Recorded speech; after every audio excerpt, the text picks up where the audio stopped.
Welcome to another episode of Loyalty360's Thought Leadership and Loyalty series. Today we're here with Baesman, which helps leading retailers improve marketing campaigns and other touch points that drive shoppers to their stores. Hello, everyone. I'm Jeff Sopko, President of Baesman Insights and Marketing. And I'm Kim Welter, Vice President at Baesman's Insights and Marketing. So thank you for being here. Let's start with the topic of data. It's such an important concept now in retail, travel, and other areas that have roots in loyalty. But how important is data for other industries that are new to loyalty? So the obvious answer is data is extremely important in the loyalty equation. When you think about it, a brand's data tells the story of their customer. So when we think of data, it's not so much the type of data or the amount of data, but really what's that data telling you? So what insights can you glean? It tells you everything about channels, platforms, shopping preferences, purchase preferences, etc. Yeah, and I would just add, the data is really important. In each brand, the data is different. So we have to really look at the different metrics based off of your brand and what it's saying. And how can brands harness data in different ways to connect and understand their customers? And do you have any examples of clients? I think that goes back to the data and the metrics. As we look at different brands and different industries, what's important to somebody is not important to the other brand. So thinking about, some people want to drive in-store traffic, some people want to drive online. Some brands are focused on call frequency or getting people to call. So we really just need to look at the different metrics and help build a loyalty program around those metrics.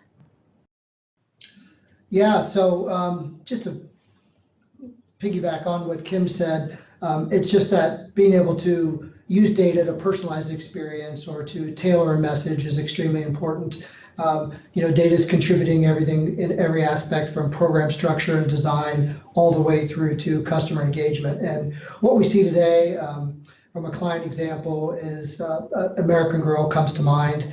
They are really not only just a retailer, but also a content company. So they're using the new forms of data, social data platforms to drive engagement across all areas of their business. And also building a program that's speaking to mom and girl. So we need to build a program that's working for both of them. How is Baesman helping brands that are trying to create loyalty in an industry that doesn't have a blueprint? I would say loyalty really has no boundaries. And so while we started, loyalty really was paved the way through hotel, airlines. We've seen it go into grocery, financial, and obviously retail. So I would say that because there's no blueprint doesn't mean that there's not a space for loyalty. We all have customers and we all want them buying more. And that's where loyalty really can help drive that. Yeah, and I would say the only thing to add on there would be, it's really important to, regardless of industry, to deploy a proven methodology that's really agnostic to industry. So certainly in our case, we look to basically bring in all aspects of what the loyalty equation looks like and apply it to that particular industry. And how do you tailor programs? Is there a large difference? And how does the industry change your development of the program? Absolutely. There's a large difference, I would say, between, should be a large difference between everybody's loyalty program. Some brands kind of come to us and want to build a very soft benefits, very experiential loyalty program. And what we have to do is we have to go to the data. And it could be that the data tells us that that is the right program, but we could also unlock that there's a huge customer retention problem. And so with that, we have to really build a program that has some substantial hard benefits and a high perceived value, because we have to change behavior. So it really needs to be built around what the data is saying, and then building the program around that every program should look different. And so many industries, they still struggle to get into loyalty. So what are some of the barriers that they face?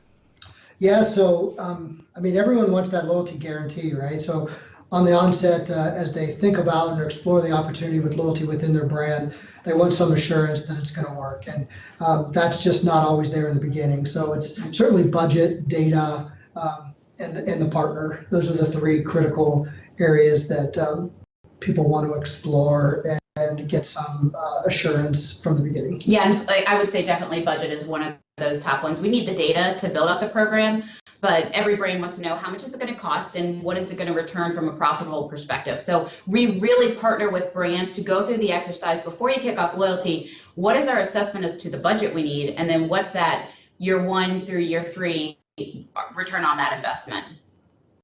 Yeah, helping a brand feel comfortable with with loyalty and really understand exactly what the end game looks like before they get started helps to lower those barriers going in. And finally, what are some initiatives that do tend to work across industries? In terms of initiatives, I think the biggest lesson there is don't be afraid of change. When you launch your loyalty program, constantly test, constantly measure, and don't feel like you're being pushed into a program that can't change. We have to constantly be changing the program, what's working, what's not, and really just making sure we're measuring it and doing that optimization within the program. I would agree. Yeah. All right, wonderful. Jeff, Kim, I want to thank you again so much for being here today. And for more videos on our ongoing Thought Leadership and Loyalty series, visit loyalty360.org.